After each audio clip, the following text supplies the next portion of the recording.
Hello, my wonderful students. Welcome back to my channel. My name is Prachi Sharma. और आज का session किस बारे में है? आज we are working on a new chapter that is ammonia. So इससे पहले we have covered hydrogen chloride. उसे हमने thoroughly cover किया. We also worked on the back exercise. So if that is something you're struggling with, then go back and you can find the playlist on the channel. Now in today's session we are starting with ammonia. I would target to complete the whole first portion. मतलब इन text question से जो पहले वाला part है till Haber's process I am gonna try to cover up the whole thing. But अगर नहीं भी होती है so then we are gonna move that part into the next session. But I will try my best कि अगर आप मेरे channel पे आके 20 मिनट भी स्पेंड कर रहे हो so 20 minute is worth it and you're getting everything that I can teach you in those 20 minutes. So without wasting any more time for today, let's get started with today's session. Alright students, so let's get started with today's session. ये रहा आपका chapter study of compounds का B part ammonia. That is chapter number 9. We'll start with the first page. सबसे पहले you have the molecular formula. तो जो हमारा nitrogen होता है उसका उसका एटॉमिक नंबर होता है 7. So what do you have? You have N2 5. तो इसका मतलब नाइट्रोजन के आउटर मोस्ट शेल में आपके 5 इलेक्ट्रॉन्स होते हैं. देन हाइड्रोजन ऑफ कोर्स आपको पता होगा कि एक एक इलेक्ट्रॉन होता है. So hydrogen will make 3 sharing bonds. So ये हो गया आपका कोवलेंट बॉन्ड और एक हो गया आपका ये लोन पेयर. ठीक है, सो this is the lone pair और बाकी आपके कोवलेंट बॉन्डिंग के 3 पेयर्स बनते हैं. ठीक है, this is your Lewis diagram या इलेक्ट्रॉन डॉट स्ट्रक्चर. ये कोवलेंट बॉन्डिंग दिखाती है. Then moving on to occurrence. अब ammonia can exist in free state. हमारे आसपास फ्री स्टेट में एग्जिस्ट कर सकती है but in very small amounts. It can also exist in natural water but in very very traces में, not in a huge quantity. So ammonia is present in small amounts in air and in traces in natural water. Now combined state. तो combined state में तो exist करना बहुत ही common सी बात है. In nature ammonia occurs in combined form in many compounds such as ammonium chloride. और ammonium chloride को हम हिंदी में क्या कहते हैं? यू कैन कॉल इट नौसादर और you can call it whatever you want, but I generally call it नौसादर, SADAR. Okay, so that is ammonium chloride का Hindi name. Then you have ammonium sulphate. All of these are combined states. कौन कौन से हुए? Ammonium chloride, ammonium sulphate. Then ammonia and ammonium compounds being highly soluble in water do not occur as minerals. क्योंकि जो हमारे generally minerals होते हैं वो how should I explain it, कि जो हमारे मिनरल्स हैं, ठीक है, नाउ लेट्स से आपकी वाटर बॉडी के पास मिनरल्स हैं and water is being flowing from there. So what will happen with ammonia is ammonia is gonna dissolve. ठीक है, सो इसी वजह से they can not exist as minerals. ये कंबाइंड फॉर्म में एग्जिस्ट करते हैं but making compounds. So ammonia and ammonium compounds being highly soluble in water do not occur as minerals. Now next is note the pungent smell which one encounters near a decaying heap of organic matter or a toilet is due to ammonia. So जब urea decompose होता है उसके output में एक बहुत major gas है that is ammonia which makes the area stink. सो अगर आप कोई पब्लिक टॉयलेट्स में जाते हैं या कभी कहीं ऐसे आपको इमरजेंसी में कहीं जाना पड़ रहा है which has a very strong ammonia scent, that means वहाँ पे डिकेइंग यूरिया है. That is why the stink is like that. अब यूरिया का फॉर्मूला क्या होता है? यूरिया का फॉर्मूला होता है NH2CO NH2. जब ये पानी के साथ कंबाइन करता है सो आप ऐसे लिख सकते हो या तो आप ऐसे लिख सकते हो NH2 होल ट्वाइस. फॉर्मूला जैसे याद करना है NH2CO NH2 ऐसे भी लिख सकते हो. Plus water will give you ammonia, पानी निकलेगा and carbon dioxide. ठीक है, so it is produced due to the bacterial decomposition of urea present in the urine. Now forms of ammonia. Ammonia is used commonly in the following forms. सबसे पहले तो gaseous ammonia, that is dry ammonia gas. Ammonia majorly gaseous form में use होती है काफी ज्यादा. Then you have liquid ammonia. जब dry ammonia को आप high pressure में, ठीक है, एट अ हाई प्रेशर आप उसको लिक्विफाई करते हो, that is your liquid ammonia. So when dry ammonia is liquefied by applying high pressure, आपने हाई प्रेशर अप्लाई करा उस पे, it is called liquid ammonia. So in दो फॉर्म्स में मेनली. उसके बाद थर्ड है आपका लिकर अमोनिया फॉर्टिस. ये इंपॉर्टेंट है. लिकर अमोनिया फॉर्टिस मतलब सैचुरेटेड अमोनिया, पानी में आपने उसे मिक्स करते रहे उसकी मैक्सिमम सैचुरेशन पे ले आए, that is liquor ammonia Fortis is a saturated solution of ammonia in water. It is called 880 ammonia also. ठीक है, so 880 ammonia मतलब it has a relative density of 0.880. It is stored in tightly stoppered bottles in cold place. इस pressure को maintain रखने के लिए, ताकि आप हल्का सा भी टेम्परेचर आपका कम होगा तो ये अमोनिया इसमें से रिलीज हो सकती है, इसी वजह से you need to maintain low temperature, मतलब ठंडी जगह पे रखना है, और स्टॉपर्ड बॉटल्स के अंदर, मतलब एकदम टाइटली पैक्ड बॉटल्स होनी चाहिए. So what is this? This is liquor ammonia fortis. It is also known as 880 ammonia. ऐसा क्यों? Because its relative density is 0.880. Then laboratory bench reagent, ये तो डाइल्यूट सोल्यूशन होता है लिकर अमोनिया का, मतलब ये वाला जो आपका अमोनिया था इसका डाइल्यूट सोल्यूशन आप लैब में यूज करते हो एज अ लैब रिएजेंट. ये काफी कॉमनली यूज्ड है, बट बहुत ही स्मॉल क्वांटिटीज में जनरली आपके स्कूल्स में होता है. Now preparation of ammonia gas. General methods of preparation. General methods मतलब आप दो कंपाउंड्स लो, दोनों को मिक्स करो, शायद थोड़ा बहुत गर्म करो, और आपका जो आउटपुट है वो आ जाएगा. So ammonia can be prepared by warming in ammonium salt. कोई भी अमोनियम का सॉल्ट, अगर आप किसी एल्कली, कास्टिक एल्कली मतलब slaked lime, caustic soda, caustic potash, मतलब कैल्शियम हाइड्रोक्साइड या फिर आपका सोडियम हाइड्रोक्साइड या आपका पोटेशियम हाइड्रोक्साइड, उनके नेम्स हैं ये. तो अगर आपका अमोनियम सॉल्ट इनसे साथ रिएक्ट करता है तो यू गेट अमोनिया, वाटर, और उसका सॉल्ट बन जाता है. तो what do we mean by that? NH4Cl, ठीक है, ये आपके सॉल्ट्स हैं. आपने कौन कौन से सॉल्ट्स यूज करे? आपने अमोनियम क्लोराइड यूज किया, आपने अमोनियम सल्फेट यूज किया, आपने इसको किससे रिएक्ट कराया? स्लेट लाइम से रिएक्ट करा दो, that is calcium hydroxide. Caustic soda से रिएक्ट करा दो या कास्टिक पोटैश से रिएक्ट करा दो. क्या बनेगा? एक तो अमोनिया बनेगा जो सब में बन रहा है, साथ में पानी बनेगा, और उसके साथ आपका बचा हुआ जो कंपाउंड है उसका सॉल्ट बनेगा. मतलब ये कि for the first case you will get CaCl2, then आपका Na2SO4, K2SO4, डिपेंडिंग ऑन आप कौन सा सॉल्ट यूज कर रहे हो उसके हिसाब से आपके सॉल्ट्स बन जाएंगे. Then lab preparation. So lab preparation आपकी आई थिंक दो टाइप की है. So the first is from ammonium chloride. अब आप बेसिकली अमोनियम क्लोराइड को, जो आपने यहाँ पे वाली इक्वेशन करी है ना, दिस वन, इसी इक्वेशन को, यही मेथड हम यूज कर रहे हैं लैब प्रिपरेशन में. तो जब आपका अमोनियम क्लोराइड है तो आपके रिएक्टेंट्स कौन कौन से होंगे? रिएक्टेंट्स होंगे आपके अमोनियम क्लोराइड मतलब NH4Cl एंड कैल्शियम हाइड्रोक्साइड मतलब CaOH होल ट्वाइस. अब इस केस में आप क्या करते हो? You keep excess of calcium hydroxide is mixed well with ammonium chloride. इसमें जो आप एक्सेस रखते हो वो कैल्शियम हाइड्रोक्साइड का रखते हो. वो क्यों रखते हो? क्योंकि जो आपका अमोनियम क्लोराइड है वो सॉलिड है, तो इट्स अ हाई चांस कि वो सब्लिमेशन शो करे. सब्लिमेशन का मतलब क्या है? कि NH4Cl आपके सॉलिड से डायरेक्ट वेपर स्टेट में कन्वर्ट होने लगे.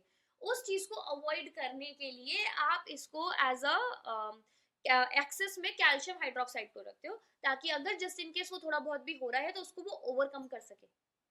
ठीक है, तो आपकी इक्वेशन आ गई NH4Cl plus CaOH whole twice give you CaCl2 plus water plus ammonia. ये आप सेटअप देख लीजिए. अब इस सेटअप में यहाँ पे इफ यू सी दोनों ही सॉलिड हैं, ठीक है, दोनों ही कंपाउंड्स आप सॉलिड ले रहे हो, calcium hydroxide and ammonium chloride, वो दोनों सॉलिड्स यहाँ है. आपने उसे हीट करना स्टार्ट किया, तो यहाँ पे क्या होगा? दोनों का आपने हीट करना स्टार्ट किया. अब इसको हमने टेढ़ा क्यों रखा हुआ है? हमने टेढ़ा इसलिए रखा है क्योंकि जो ये पानी बनता है, वाटर, जो वाटर वेपर बनेंगे, सो व्हाट वुड हैपन, अगर मान लो आपने इसे सीधा रखा होता, ठीक है, मान लो दिस इज योर जार, यहाँ पे आपका कंपाउंड्स है, ये रिएक्शन हुआ, इसमें से वाटर वेपर ऊपर बने. जब वाटर वेपर यहाँ पे कंडेंस हो जाते हैं and if they trickle down, तो इससे आपका जो बीकर है, क्योंकि वो गर्म है, इट कैन ब्रेक, क्योंकि सडन टेम्परेचर डिफरेंस, क्योंकि वाटर जो आएगा यहाँ से ट्रिकल होता हुआ नीचे, वो आपके बीकर को ब्रेक कर सकता है. उस चीज को अवॉइड करने के लिए हमने इसे टेढ़ा रखा है कि अगर इसमें वाटर वेपर आएंगे भी तो वाटर वेपर यहाँ पे आ जाएंगे. ठीक है, they will not come back into the hot beaker आपका. सो वाटर वेपर के साथ में यहाँ से अमोनिया गैस निकली, अमोनिया गैस वेंट अप. अब अमोनिया गैस ना हवा से हल्की होती है, इसीलिए it is collected by downward displacement of air. तो इस केस में क्या हुआ? यहाँ पे है आपका क्विक लाइम, ठीक है, this is a drying agent. जो वाटर वेपर आपके अमोनिया के साथ यहाँ निकल के आ जाएंगे उनको एब्जॉर्ब करने के लिए. तो यहाँ से आगे जो बढ़ी गैस वो थी dry ammonia. Dry ammonia will go up and will be collected in the collecting jar, and if you see it is collected by downward displacement of air. मतलब आप ऊपर की तरफ, कोई भी बीकर है आप उसे ऊपर की तरफ छोड़ेंगे तो यहाँ पे अमोनिया अपनी जगह लेती रहेगी और धीरे से नीचे से आपकी एयर डिस्प्लेस होती रहेगी. सो this is downward displacement of air. I hope this make sense. But जो मैंने आपको छोटी छोटी चीजें बताई हैं वो भी हम देखेंगे डिटेल में. Procedure. Reactants ammonium chloride and calcium hydroxide in excess. Calcium hydroxide excess में रखना है. आर फाइनली ग्राइंडेड, दोनों को पाउडर बना के, and taken in a round बॉटम्ड flask fitted in a slanting position. दोनों को चूरा बना के, पाउडर बना के, मिक्स करके राउंड बॉटम फ्लास्क के अंदर रख दिया है और राउंड बॉटम फ्लास्क आपने टेढ़ा रखा है. Mouth downwards as shown in figure. On heating the mixture ammonia gas is evolve. जब आप उसे हीट करना स्टार्ट करोगे तो अमोनिया गैस बननी स्टार्ट होती है. Now precaution. इसमें प्रिकॉशन आपको क्या क्या लेने हैं. The flask is tilted. ये पहला प्रिकॉशन है. Why is the flask tilted? Because the water formed in the reaction does not trickle down and break your flask. So the flask is tilted in such a way that the water formed in the reaction does not trickle back into the heated flask and thus break it. I hope that makes sense. Now drying of ammonia gas. Ammonia gas को dry करने के लिए हमने use किया है quick lime, that is your calcium oxide. हमने इसी को क्यों यूज किया, हमने बाकी ड्राइंग एजेंट्स को क्यों नहीं यूज किया? बाकी ड्राइंग एजेंट्स कौन कौन से? सब कॉन्सोनेटेड सल्फ्यूरिक एसिड होता है, फॉस्फोरस पेंटाऑक्साइड होता है, एनाइड्रस कैल्शियम क्लोराइड होता है. हमने इसलिए नहीं करा क्योंकि अमोनिया उनसे रिएक्ट कर जाएगी और क्या होगा इक्वेशंस आपकी, अमोनिया रिएक्ट कर रही है कॉन्सोनेटेड सल्फ्यूरिक एसिड के साथ तो आपका ये कंपाउंड बन रहा है. then you have ammonia reacting with P2O5 in the presence of water, तो आपका ये कंपाउंड बन रहा है known as ammonium phosphate. then moving on calcium chloride, वो अमोनिया के साथ रिएक्ट कर रहा है, so you get calcium chloride plus dot आपका ammonia. Correct. so I hope this makes sense. इसी वजह से हम और कोई ड्राइंग एजेंट यूज नहीं करते, we stick to calcium oxide या फिर you can say quick lime. Then moving on to the collection. अब गैस बन गई है, अब आप इसे कलेक्ट कैसे करोगे? सो कलेक्ट करने के लिए सबसे पहले तो आपको ये याद रखना है कि it is very lighter than air, हवा से बहुत हल्की है. सो आप उसी हिसाब से इसको कलेक्ट करते हो. So ammonia gas is collected in inverted gas jars by the downward displacement of air. Air धीरे धीरे नीचे से निकलती रहती है. It is lighter than air. Vapour density of ammonia कितना है? 8.5 और एयर का कितना होता है? 14.4. ठीक है, this is vapour density. Then highly soluble in water and therefore it cannot be collected over water. आप पानी के ओवर कलेक्ट नहीं कर सकते because it is highly soluble in water. बिल्कुल हाइड्रोजन क्लोराइड की तरह highly soluble है तो आप उसके ऊपर कलेक्ट नहीं कर सकते. Now higher ratio by weight of the alkali is used. It may counteract the loss by sublimation. Okay, जो मैं आपसे कह रही थी कि आपको एक्सेस में क्यों लेना है अपना कैल्शियम, वो इस वजह से लेना है आपको. कैल्शियम हाइड्रोक्साइड आपको इसलिए लेना है क्योंकि जो आपकी एल्कली है ना, ये higher ratio by weight of alkali. क्यों? क्योंकि it will counteract the loss by sublimation of ammonium chloride. जो ammonium chloride by sublimation loose हो भी जाएगी, फिर भी इतना सफिशिएंट है, ये इतना होगा कि आपका रिएक्शन आराम से बढ़ सकता है आगे. Then moving on to the next one, calcium hydroxide is used as it is cheap and not deliquescent like other alkalis. Deliquescent मतलब कि अगर वो लिक्विड स्टेट में है तो उसमें से वेपराइज हो जाएगा. So calcium hydroxide is used as it is cheap and is not deliquescent like other alkalis. Though all ammonium salts on heating with alkalis give ammonia. वैसे तो देखा जाए तो अमोनियम के जितने भी सॉल्ट है वो हीट होने के बाद they all give you ammonia. Yet NH4NO3 is explosive in nature and NH4NO2. So NH4NO3 उससे क्या बना? N2O plus water. NH4NO2 से बना नाइट्रोजन एंड वाटर. सो इनके अलावा बाकी सारे ही ammonium salts can be used for the preparation. On warming with alkali do not produce ammonia because they decompose on heating. Now from metal nitrides, ammonia can also be obtained by the action of warm water. आप गर्म मतलब गुनगुना पानी, आप गुनगुने पानी से react कराएंगे ऑन नाइट्राइड्स ऑफ मेटल. कैसे मेटल्स? मैग्नीशियम हो गया, एल्यूमिनियम हो गया. But this method is bit costly. So इसी वजह से अगर लैब प्रिपरेशन में आपसे प्रेफरेंस पूछी जाए कि कौन सा प्रेफर्ड लैब एक्सपेरिमेंट है, तो इससे पहले वाला. क्योंकि जो ये वाला एक्सपेरिमेंट हम पढ़ रहे हैं अभी दैट इज एक्सपेंसिव, जो मेटल नाइट्राइड्स वाला है। सो मेटल नाइट्राइड में कुछ नहीं होगा, उसको पानी के साथ ऐड कर दो और आपके पास डिकम्पोज हो जाएंगे दोनों। So Mg3N2 plus water will give you MgOH whole twice plus twice NH3 and the same thing will happen. ये वाली इक्वेशंस आपकी पूछी गई है, बैक एक्सरसाइज में भी है ये, सो ध्यान से देख लेना। नाउ प्रोसीजर, मैग्नीशियम नाइट्राइड और aluminium nitride is kept in a round bottom flask fitted with a thistle funnel and a delivery tube as shown in the warm water. As shown in the figure, warm water is added very slowly. Okay, so what is happening in this case is कि आपका ये magnesium nitride है, ठीक है। Magnesium nitride में आप warm water ऊपर से धीरे धीरे ऐड कर रहे हो। ये वाला जो मतलब एक्सपेरिमेंट है ना, ये काफी सिमिलर है HCl को लेके। फिर यहाँ से आपकी अमोनिया गैस बननी स्टार्ट हुई and it will go through. उसके बाद यहाँ पर आ गया ड्राइंग एजेंट कैल्शियम ऑक्साइड, वो इसके थ्रू गई और यहाँ पे प्योर अमोनिया गैस कलेक्ट हो गई, ठीक है। So ammonia gas is liberated and magnesium hydroxide और aluminium hydroxide is also formed. So ये तो आपके बाय प्रोडक्ट्स होंगे ही, but it remains in the flask and the liberated ammonia gas escapes through the delivery tube, ठीक है, वो वहां पे कलेक्ट हो जाती है। The ammonia gas formed is collected by holding the jar with its mouth downwards over the delivery tube. तो जैसे आपका ये कंटेनर है और आप इसको उल्टा रखते हो, तो जैसे इसमें गैस जा रही है, आप गैस जाने देंगे तो नीचे से आपकी ऑक्सीजन धीरे धीरे एक्सकेप होती रहेगी and you can also keep it shut, ठीक है। मतलब not shut during the experiment but then you can just take it out, उसे बंद करके that will be your ammonia gas. The gas can be dried by passing it through quicklime packed in a drying agent. चलिए तो आगे बढ़ते हैं। आगे we have preparation of aqueous ammonia. So अब एक्वस अमोनिया में क्या होता है कि एक्वस अमोनिया का मतलब है कि अमोनिया को बस पानी में डिसॉल्व करना है, ठीक है, दैट इज एक्वस अमोनिया। जैसे हम HCl करते थे उसी तरीके से हम करेंगे। क्यों? क्योंकि अमोनिया भी हाईली सॉल्युबल होती है पानी में, तो उसमें बैक सक्शन होने का चांस होता है। इसी वजह से वे यूज इन्वर्टेड फनल अरेंजमेंट। अगर आप ये देखें, इन्वर्टेड फनल अरेंजमेंट है, ठीक है। So let's read it and then we look at it again. An aqueous solution of ammonia is prepared by dissolving ammonia in water. The rate of dissociation of ammonia in water is very high. Therefore, back suction of water is possible.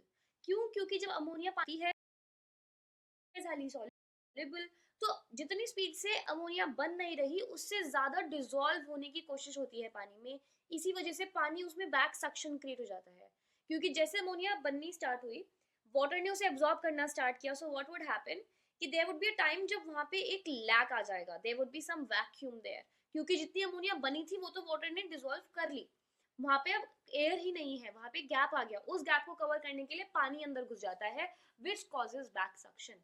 उसको avoid करने के लिए we use inverted funnel arrangement.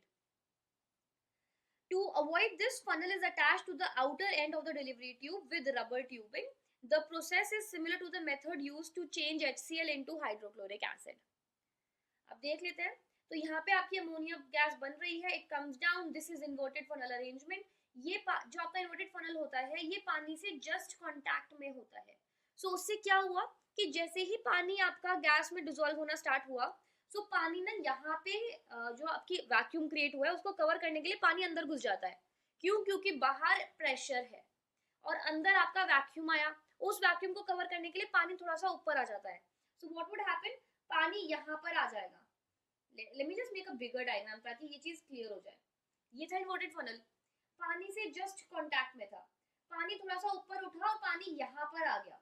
जैसे ही यहाँ पर आता है then there is a gap here, यहाँ पे एक गैप आता है क्योंकि पानी थोड़ा सा नीचे गैप आ जाता है पानी में और फनल में। as soon as that happens then because of the weight of water पानी will drop back in, ठीक है।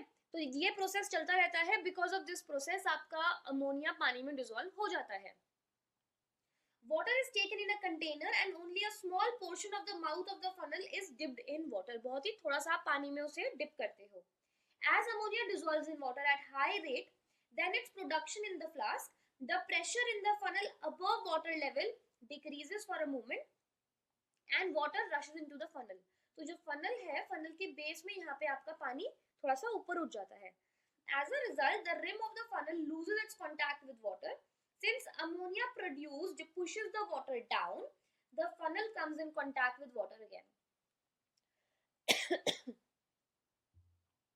In this way ammonia dissolves in water without back suction of water. ठीक है, यहाँ तक सारी बात समझ में आई आपको? Let's quickly take a look at it, फिर हम अपना हेबर्स प्रोसेस पे आते हैं. सो लेट्स लुक एट जो हमने अभी तक अमोनिया के बारे में पढ़ा है. We are taking a 10 minute recap. जिसको रिकैप नहीं लेना you can move on with the video. तो मॉलिक्यूलर फॉर्मूला क्या था? मॉलिक्यूलर फॉर्मूला देखा हमने, NH3 होता है, नाइट्रोजन का एटॉमिक नंबर था 7, हाइड्रोजन का होता है 1, 3 आपके बॉन्ड्स बनते हैं, 3 कोवलेंट बॉन्ड मतलब शेयरिंग बॉन्ड, और एक होता है आपका लोन पेयर. देन उसके बाद हम आए अकरेंस पे. जब हम अकरेंस पे आए तो ammonia normally in small traces में अकर करता है या फिर नेचुरली थोड़ा सा पानी में एग्जिस्ट कर सकता है in small traces. Combined state में it can exist as ammonium chloride या अमोनियम सल्फेट एक्सेट्रा, ऐसी सॉल्ट्स की फॉर्म में. एंड इसका जो हिंदी का नाम है दैट इज नौसादर. ठीक है. देन अमोनियम कंपाउंड्स क्योंकि पानी में हाईली सॉल्युबल होते हैं इसीलिए एज मिनरल्स एग्जिस्ट नहीं करते. Now next note the pungent smell. जब आपका यूरिया जो यूरिया होता है, यूरिया का फॉर्मूला क्या था? NH2CO NH2. जब जब यूरिया आपका डिकम्पोज होता है पानी के प्रेजेंस में तब it gives you ammonia as an output. तो अमोनिया की जो एकदम स्मेल होती है that is a very strong pungent smell. ठीक है, ये पंजेंट स्मेल एकदम ऐसे बदबू आती है इन पब्लिक वॉशरूम्स या टॉयलेट जहाँ पे ज्यादा क्लीनिंग नहीं हो रही है या फिर कुछ दिन से कहीं यूरिया कलेक्टेड है तो that area will smell of ammonia क्योंकि यूरिया डिकम्पोज होगा. अब फॉर्म्स ऑफ अमोनिया. अमोनिया किस किस फॉर्म में आपकी नॉर्मली यूज की जाती है? पहला तो gaseous ammonia, normal dry ammonia gas बिना पानी की प्रेजेंस वाला. Second is liquid ammonia. जब ड्राई अमोनिया को अंडर प्रेशर आप लिक्विफाई करते हो that is liquid ammonia. Then third is important, मतलब लिकर अमोनिया फॉर्टिस. जब आप उसे पानी में मिक्स करते हो तो आप उसकी सैचुरेशन तक लेकर आते हो. सैचुरेशन मतलब मैक्सिमम अमोनिया को आप पानी में डिसॉल्व करने की कोशिश करोगे. वो जो सैचुरेटेड पार्ट होता है उसको हम ऐसा भी बोलते हैं 880 अमोनिया. क्यों? क्योंकि जो रिलेटिव डेंसिटी है अमोनिया की दैट इज 0.880, इसीलिए इसको बोलते हैं लिकर अमोनिया फॉर्टिस या 880 अमोनिया. ये पूछा जाता है, ये पता होना चाहिए. इसको स्टोर कैसे करते हैं? इसको बहुत ही टाइट मतलब स्टॉपर वाली बॉटल्स के अंदर स्टोर करते हैं और एक ठंडी जगह पे स्टोर करते हैं. फोर्थ, आपका लैबोरेटरी बेंच रिएजेंट जो आपका रेगुलरली स्कूल्स में लैब्स में यूज किया जाता है. तो आप लिकर अमोनिया फॉर्टिस को ही डाइल्यूट कर देते हो, उसमें आप पानी और ऐड कर देते हो and then you use it as a lab reagent. Then हमने देखा प्रिपरेशन ऑफ अमोनिया. तो जब हम प्रिपरेशन कर रहे हैं तो पहला तो जनरल मेथड है प्रिपरेशन का, मतलब एक अमोनिया को सॉल्ट लो, आपने उसे किसी एल्कली से अपनी कास्टिक एल्कली से रिएक्ट कराया, सो एक तो अमोनिया बना, पानी बना और एक आपका सॉल्ट बना. ठीक है, सो that is what is happening here. आपने मान लीजिए NH4Cl लिया, उसे आपने CaOH होल ट्वाइस से रिएक्ट कराया, सो आपके पास पानी बना, अमोनिया बना और साथ में CaCl2 का सॉल्ट बना. यही वाली इक्वेशन आपकी लैब प्रिपरेशन में यूज होती है. दो लैब प्रिपरेशन है. अगर कंपैरिजन पूछा जाए तो ये प्रेफर्ड प्रिपरेशन है क्योंकि जो दूसरी लैब प्रिपरेशन है वो थोड़ा महंगा पड़ता है, इट इज कॉस्टली, इसीलिए this lab preparation is preferred. अब इसको देख लेते हैं. तो आप अगर इसका सेटअप देखें तो इस सेटअप में this is what it looks like. तो आपका स्लांटेड जो राउंड बॉटम फ्लास्क है उसको स्लांटेड रखा है. दोनों ही चीजें आप सॉलिड स्टेट में लेते हो. कौन कौन? Calcium hydroxide and ammonium chloride solid state में है. दोनों को ग्राउंड करके क्रश करके आप इसमें यूज करते हो. इसमें एक कंपाउंड आपका एक्सेस में होता है which is calcium hydroxide. Calcium hydroxide आप एक्सेस में क्यों लेते हो? क्योंकि ammonium chloride has a tendency to, उसको सब्लिमेशन हो सकता है. सब्लिमेशन का मतलब कि सॉलिड से वेपर स्टेट में, गैसियस स्टेट में कन्वर्ट हो जाना. तो उसको काउंटर इफेक्ट करने के लिए हम कैल्शियम हाइड्रोक्साइड ज्यादा अमाउंट में लेते हैं. ठीक है, सो उसके बाद हमने यहाँ पे देखा कि दोनों का रिएक्शन होता है एंड देन यहाँ से आपकी अमोनिया गैस निकलती है. उसके अंदर वाटर वेपर भी हो सकते हैं साथ में. इसी वजह से we have a drying agent calcium oxide, और हम कैल्शियम ऑक्साइड ही यूज करते हैं क्योंकि एनी अदर ड्राइंग एजेंट जैसे सल्फ्यूरिक एसिड है, कॉन्सोनेटेड सल्फ्यूरिक एसिड है, तो उनसे आपकी अमोनिया रिएक्ट कर जाती है. इसी वजह से we can not use it as a drying agent. Another thing, इसको आप कलेक्ट कैसे करते हो? कलेक्ट करते हो आप डाउनवर्ड डिस्प्लेसमेंट ऑफ एयर। ऐसा क्यों? क्योंकि अमोनिया बहुत हल्की गैस है, इसी वजह से you collected by downward displacement of air. अब एक बार क्विकली कुछ कुछ इंपॉर्टेंट पॉइंट्स देख लेते हैं। तो यहाँ पे आपका राउंड बॉटम्ड फ्लास्क क्यों यूज हो रहा है? क्योंकि जब आप इसे मिक्सचर को हीट करते हो तो उसमें पानी भी बनता है। तो पानी बीकर पे से ट्रिकल डाउन होके आपका जो फ्लास्क है उसको ब्रेक कर सकता है, इसी वजह से we use the flask tilted.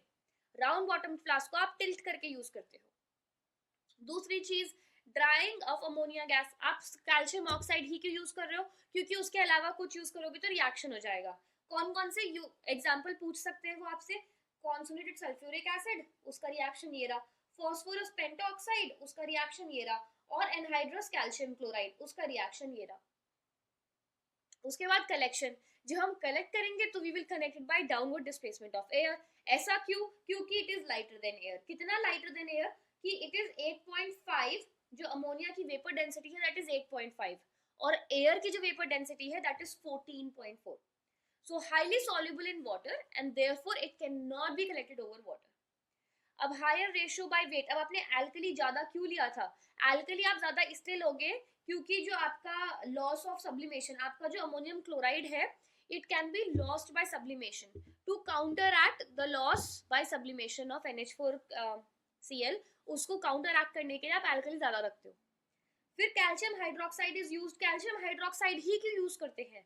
क्योंकि उसके अलावा जो आप कोई और एल्कली लेते हो, it can B deliquescent.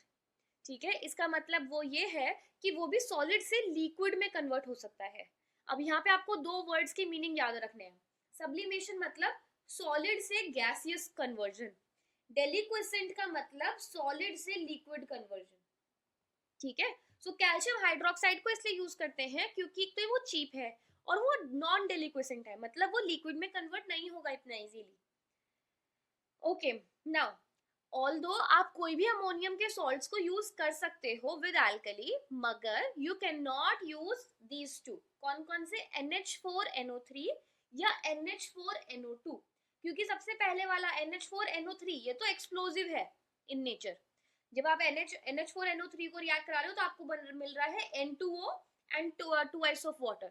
Then NH4NO2 में आपको बन रहा है नाइट्रोजन एंड पानी।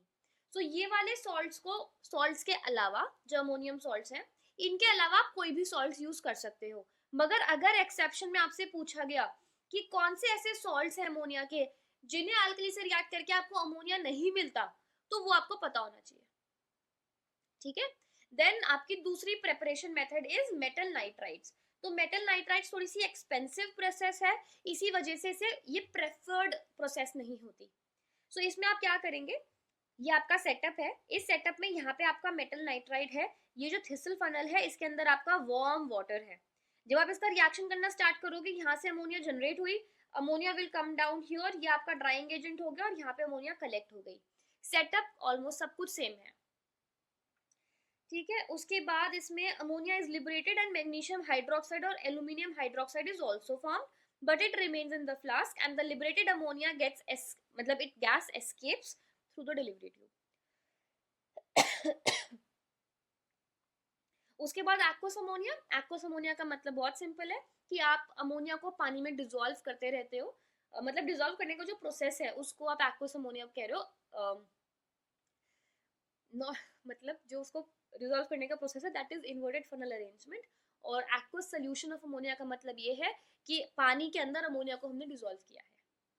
ठीक है, नाउ ये है सबसे इंपॉर्टेंट चीज जिसमें मेरे बहुत सारे प्यारे प्यारे स्टूडेंट्स को बहुत ज्यादा डर लगता है। This is where we are starting it, manufacture of ammonia industrial level पे। ठीक है, और इंडस्ट्रियल लेवल पे आप ज्यादा अमाउंट भी जनरेट करना चाहते हो, उसकी प्योरिटी भी ज्यादा चाहते हो। This is the process called Haber's process. अब ध्यान से समझेंगे, एक एक पार्ट को ध्यान से समझेंगे। ठीक है, सबसे पहली बात, सेटअप पे हम बाद में आएंगे, पहले आप रिएक्टेंट्स देखो। नाइट्रोजन और हाइड्रोजन को हम कंबाइन करते हैं और किस रेशो में हम लेंगे? 1:3। So nitrogen and hydrogen in the ratio of 1:3 by volume।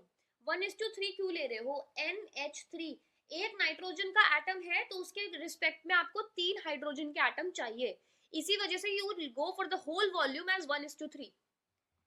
ये आपके रिएक्टेंट है। अब सोर्सेज ऑफ रिएक्टेंट्स, ये रिएक्टेंट्स आ कहाँ से रहे हैं?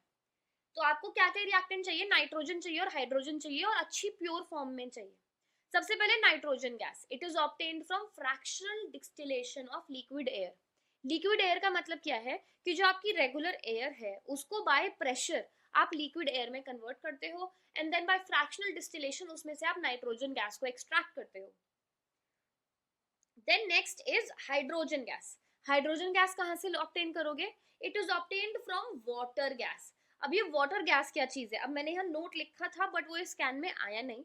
दैट इज कि जब आप रेड हॉट कोक उसके थ्रू जब स्टीम पास होती है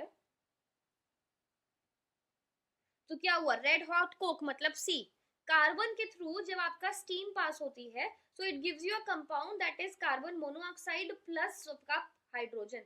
इसे कहते हैं वाटर गैस। ये पूरे कॉम्बिनेशन को एक साथ कहते हैं वाटर गैस, और इसमें से आप हाइड्रोजन निकाल के उसे यूज करोगे, ठीक है। And this is also known as Bosch process और फ्रॉम नेचुरल गैस। तो या तो आप ऐसे मेथड, इस मेथड से करोगे वाटर गैस के थ्रू, या तो नेचुरल गैस के थ्रू, ठीक है। अब क्या क्या समझ में आया यहाँ पे देख ले एक बार। रिएक्टेंट आप यूज कर रहे हो नाइट्रोजन और हाइड्रोजन, किस रेशियो में? 1:3 बाय वॉल्यूम। अब सोर्सेज क्या है? नाइट्रोजन हम कहाँ से ऑब्टेन कर रहे हैं? Nitrogen we are obtaining from fractional distillation of liquid air, ठीक है। एयर को प्रेशर के थ्रू आपने लिक्विफाई करा, उसमें से आपने नाइट्रोजन एक्सट्रैक्ट करी, फ्रैक्शनल डिस्टिलेशन के थ्रू उस नाइट्रोजन को आप यूज करोगे। Hydrogen gas is obtained from water gas. Water gas का मतलब क्या है? जब रेड हॉट कोक के थ्रू हम स्टीम पास करते हैं, it gives you a mixture that is CO plus H2। This the whole combination is called water gas, और इसको बॉश प्रोसेस भी कहते हैं। अब रिएक्शन देख लेते हैं। रिएक्शन बिल्कुल सीधी सीधी है। Nitrogen plus hydrogen gives ammonia plus heat. This reaction is reversible, exothermic and proceeds with a decrease in volume, ठीक है। तो the reaction is reversible, exothermic and proceeds with a decrease in volume. Temperature देख लेते हैं। Optimum temperature जो आप maintain करेंगे, ये कंडीशंस बहुत इंपॉर्टेंट है, बहुत ज्यादा पूछी जाती है। टेम्परेचर जो आप मेंटेन करेंगे that will B 450 to 500 degree Celsius. Pressure आप मेंटेन करेंगे अबव 200 एटमॉस्फेयर। उसके बाद कैटलिस्ट रखेंगे आप फाइनली डिवाइडेड आयरन। प्रमोटर आप यूज करेंगे ट्रेसेस ऑफ मॉलिब्डेनम और Al2O3। ये चीजें आपको पता होनी चाहिए। तो आप टेम्परेचर क्या यूज कर रहे हैं? 450 to 500, अबव 200 ATM। उसके बाद catalyst is finely divided iron, और promoter is traces of molybdenum या फिर Al2O3। अब रेट ऑफ कन्वर्जन देख लेते हैं। Above 15% of reacting gases gets converted to ammonia. Above 15% जो आपकी gases react करी हैं, they will get converted to ammonia in one process. मगर हम क्या करते हैं, जो बचा हुआ है ना, मान लो जो हाइड्रोजन बच गई, नाइट्रोजन बच गई, जो कंबाइन नहीं हुई, we bring it back और हम उसको दोबारा से रिएक्ट करते हैं। So when we continue doing this process, तो we get 98% ammonia, ठीक है। सो जब आपका पहला रिएक्शन हुआ उसमें यू गेट 15%, लगभग about 15% of gases convert to ammonia. बचा कुचा you again use it as a reactant, दोबारा से उसी पे रिएक्शन करते हो, ठीक है, क्योंकि वेस्ट थोड़ी नहीं करनी है हमें। वो जो गैसेस हैं वो बची हैं तो you react them again and you keep repeating the process. जो भी बचा कुचा हाइड्रोजन और नाइट्रोजन है, you bring them back in your chambers. मैं आपको चेम्बर्स अभी एक्सप्लेन करूंगी तो समझ में आएगा। अभी मैं आपको पहले बेसिक बेसिक बातें समझा रही हूँ। उसके बाद आप करेंगे, एक्चुअली पहले मैं आपको थोड़ा सा बता देती हूँ। ओके, अब आप इस वाले मेथड को देखें पहले, उसके बाद मैं आपको ब्लॉक डायग्राम बताती हूँ। नाइट्रोजन और हाइड्रोजन, तो 1 और 3 वॉल्यूम, यहाँ से नाइट्रोजन और हाइड्रोजन अंदर घुसी। उसके बाद यू हैव अ कंप्रेसर, यहाँ पे हाई प्रेशर होता है। बाय हाई प्रेशर आप दोनों को कंबाइन करने की कोशिश करना स्टार्ट करते हो यहाँ पे, ठीक है। तो ये कंप्रेसर है, यहाँ हाई प्रेशर है, यहाँ पे आपकी हाइड्रोजन और नाइट्रोजन इसके थ्रू गई, ठीक है। इसके थ्रू जाने के बाद you get a catalytic chamber, ठीक है। और यहाँ पे जो कैटलिस्ट है वो 500 डिग्री सेल्सियस पे बैठा है। कैटलिस्ट हमने क्या यूज किया था? Finally divided iron. यहाँ पे आके देख लो, कैटलिस्ट हमने यूज किया है फाइनली डिवाइडेड आयरन, ठीक है। तो वो यहाँ पे बैठा है। उसके साथ साथ in this particular chamber the pressure is 250 atmospheric pressure. उसके बाद अब जब आपका ये वाला जो पूरा चेम्बर है ना कंप्रेशन और इस चेम्बर के बाद इसमें आपकी अमोनिया गैस बन जाती है, इट विल को exist with hydrogen and nitrogen के साथ वो एग्जिस्ट कर रही है। उसके बाद हम यहाँ पे कूलिंग प्रोसेस करते हैं। हम कूलिंग प्रोसेस क्यों करते हैं? क्योंकि जो आपकी अमोनिया है ना वो जल्दी कूल डाउन होकर लिक्विफाई हो सकती है, पर आपकी नाइट्रोजन और हाइड्रोजन नहीं होगी। तो क्या हुआ, ये पूरा पूरा आपने कंप्रेस किया, उसके बाद आपने कैटलिस्ट में यहाँ पे आपका पूरा रिएक्शन वगैरह हुआ, उसमें आपकी अमोनिया गैस बन गई। पर अमोनिया गैस नाइट्रोजन और हाइड्रोजन के साथ साथ चल रही है, आपको उन दोनों को अलग करना है। तो आप अलग करने के लिए क्या करोगे, टेम्परेचर ड्रॉप करोगे। और टेम्परेचर ड्रॉप कैसे करोगे, आप कूलिंग चेम्बर के थ्रू वो पास होगा, ठीक है। तो जब आपका कूलिंग चेम्बर के थ्रू पास होगा तो अमोनिया तो लिक्विफाई हो जाएगी ठंडक की वजह से, मगर हाइड्रोजन और नाइट्रोजन नहीं होगी, तो यहाँ पे इनका सेपरेशन हो जाएगा।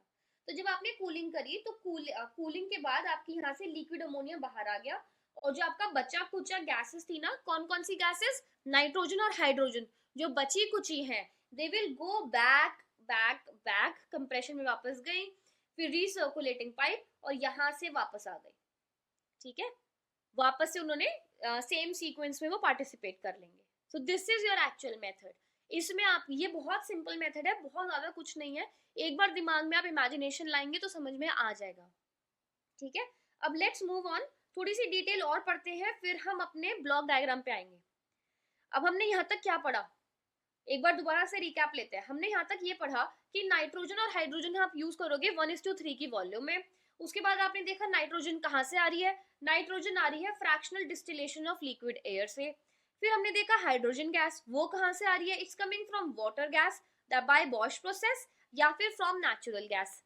रिएक्शन क्या है, nitrogen plus hydrogen giving ammonia plus heat, this reaction is reversible exothermic. उसके बाद कंडीशंस, ये बहुत इंपॉर्टेंट है। कंडीशंस, टेम्परेचर आप रखेंगे 450 से 500 डिग्री सेल्सियस, प्रेशर आप रखेंगे 200 एटीएम तक, कैटलिस्ट आप यूज करेंगे फाइनली डिवाइडेड आयरन, प्रमोटर आप यूज करेंगे ट्रेसेस ऑफ मॉलिब्डेनम या फिर Al2O3। अब रेट ऑफ कन्वर्जन जो है आपका वो है 15%, 15% आपकी रिएक्टिंग गैसेस अमोनिया में कन्वर्ट हो जाएंगी। जब वो कन्वर्ट हो गई हैं, अब रिकवरी की बात है। अब रिकवरी की बात जो आपसे कह रही थी कि नाइट्रोजन, हाइड्रोजन और आपका अमोनिया तीनों साथ साथ घूम रही है, अब इन्हें अलग करना है, इसमें से आपको अमोनिया रिकवर करनी है, तो कैसे करोगे। So ammonia is separated from unreacted nitrogen and hydrogen by liquefaction, ठीक है। लिक्विफैक्शन मतलब आप टेम्परेचर ड्रॉप कर दो। Ammonia is liquefied easily as compare to nitrogen and hydrogen, इन दोनों से कंपैरिजन में अमोनिया जल्दी लिक्विफाई हो जाती है। उसके बाद absorbing in water, because ammonia is highly soluble in water, तो आप इसे पानी भी ऐड करोगे। सो what will happen here is कि जो आपका अमोनिया है वो तो डिसॉल्व हो जाती है पानी में, पर जो आपकी नाइट्रोजन और हाइड्रोजन है वो बहुत ही स्लाइटली सॉल्युबल है, ठीक है। तो इसीलिए उन पे फर्क नहीं पड़ता, इन दोनों मेथड से आप अपने अमोनिया को रिकवर कर सकते हो, ठीक है। अब प्रोसेस पे आते हैं। अब प्रोसेस जो मैंने आपको पूरा एक्सप्लेन करा है मेथड, वही है प्रोसेस, तो ध्यान से समझना, नीचे हम साथ साथ ब्लॉक डायग्राम देखते रहेंगे।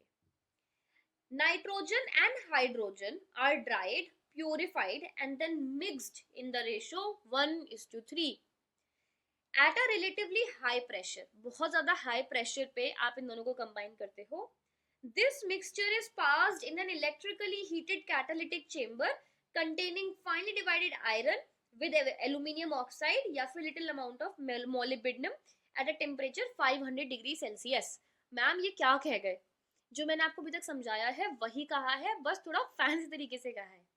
तो क्या हुआ, ड्राई एंड प्यूरिफाइड नाइट्रोजन और हाइड्रोजन को आपने यहाँ से अंदर घुसाया। उसके बाद आ गया आपका कंप्रेशन पंप। इस कंप्रेशन में आपका जो प्रेशर है वो ऊपर जाएगा, मोर देन 200 एटीएम प्रेशर, ठीक है। इसके बाद it will move ahead into electrically heated catalytic chamber. जो आपका ये इलेक्ट्रिकली हीटेड कैटालिटिक चेंबर है, इसके अंदर आपके पास क्या क्या चीजें प्रेजेंट होंगी। पहली बात, 500 डिग्री सेल्सियस का टेम्परेचर मेंटेन होगा। दूसरी बात, आपका फाइनली डिवाइडेड आयरन होगा। उसके बाद आपका प्रमोटर भी हो सकता है, तो प्रमोटर भी साथ में होगा। कौन सा रखना चाहेंगे आप, Al2O3 रख सकते हो या फिर स्मॉल अमाउंट ऑफ मॉलिब्डेनम भी रख सकते हो, ठीक है। तो ये सारी चीजें आपकी सेंटर वाले चेंबर में है। जब ये उसके बाद आप आगे देख लें, mixture of ammonia formed along with residual nitrogen and hydrogen exchanges their heat with incoming unreacted nitrogen and hydrogen mixture. जो यहाँ पे आपका कॉम्बिनेशन बना है, तो इसमें नाइट्रोजन है, हाइड्रोजन है जो रिएक्ट नहीं हो पाई, और अमोनिया है, इन सबको you will move ahead to condenser with cooling pipes. तो यहाँ पे आपका कंडेंसर होता है, इस कंडेंसर में अमोनिया लिक्विफाई हो जाती है and it will move out, और जो बचा कुचा हाइड्रोजन और नाइट्रोजन है it comes back into compression pump, मतलब साइकिल में वो रिपीट होता है. The hot mixture of the outgoing gases containing 50% ammonia, the mixture is passed through the cooling pipes. अब देखो 500 डिग्री सेल्सियस तक टेम्परेचर था जहां रिएक्शन हुआ, उसके बाद आप सडनली उसे कूल करते हो, ठीक है, तो जो मिक्सचर बाहर जा रहा है ना, it's hot mixture, and then you will run the cooling effect on it, मतलब जो आप कूलिंग कंप्रेसर जो है उसके थ्रू जाएगा, कूलिंग पाइप्स के थ्रू, एंड देन वहां पे आप अमोनिया को लिक्विफाई करोगे.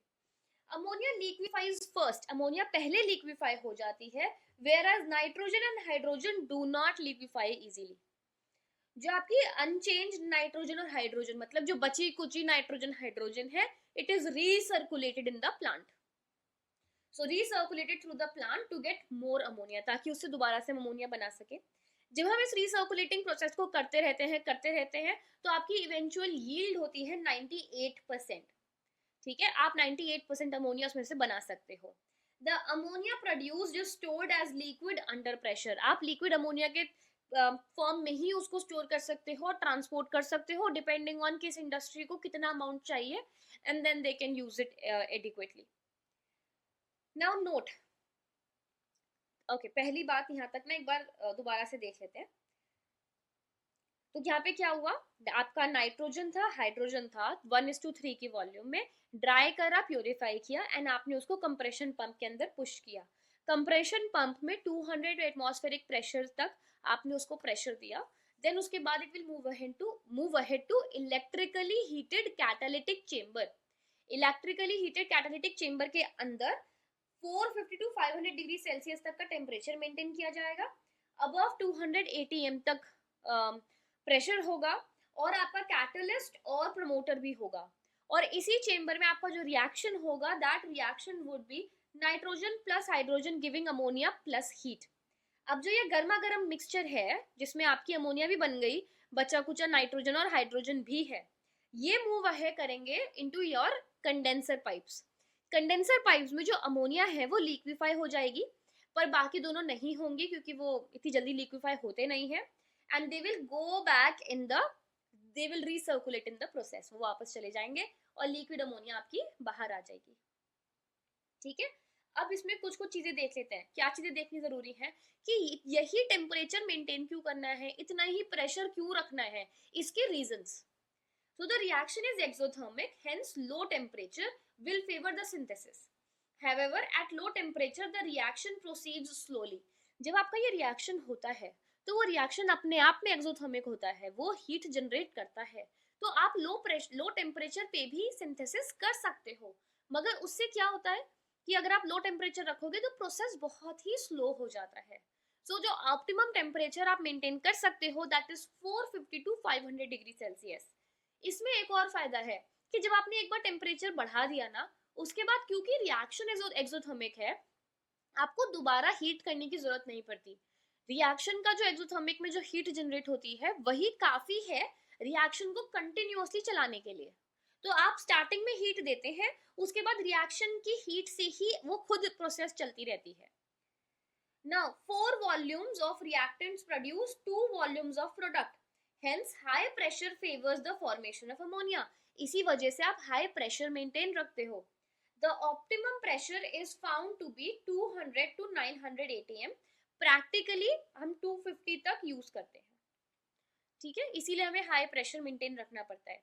Now catalyst and promoter, the speed of the reaction can be improved. हम रिएक्शन की स्पीड को इम्प्रूव करने के लिए कैटलिस्ट यूज करते हैं, which is finely divided iron obtained by the reduction of iron oxide. Iron oxide को reduce करके आप फाइनली डिवाइडेड आयरन ऑब्टेन करते हो, and you use that as a catalyst. The promoter is used to increase the efficiency of the catalyst. कि जो आपका catalyst है उसकी एफिशिएंसी हाई रहे, उसको सपोर्ट करने के लिए आप प्रमोटर यूज करते हो, और कैटलिस्ट आप क्यों यूज करते हो, ताकि आपके जो रिएक्शन है उसकी एफिशिएंसी और स्पीड बढ़ जाए, उसकी स्पीड बढ़े, इस वजह से यू यूज कैटलिस्ट। ठीक है, उसके बाद ये last part, since the reaction is exothermic, क्योंकि रिएक्शन एक्सोथर्मिक है, the heat evolve further maintains the temperature, तो जो हीट इवॉल्व होती रहती है वही आपके रिएक्शन के टेम्परेचर को मेंटेन रखती है। तो external heating is therefore not required after the reactants are initially heated. जब आपने रिएक्टेंट्स को स्टार्टिंग में हीट कर दिया तो उसके बाद आपको कंटिन्यूअसली हीट देने की जरूरत नहीं पड़ती। उसके बाद ये वाला नोट इज इंपॉर्टेंट, बच्चे काफी मिस कर देते हैं ये, the purification of nitrogen and hydrogen. ये क्यों जरूरी है, इनको प्यूरिफाई करना क्यों जरूरी है, क्योंकि इनमें थोड़ी सी भी impurity can act poisonous to your catalyst, तो उसमें कैटालिटिक पॉइजन आ जाते हैं। सो टू अवॉइड दैट, दोनों ही गैसेस को प्यूरिफाई करना बहुत जरूरी है before they enter the chambers.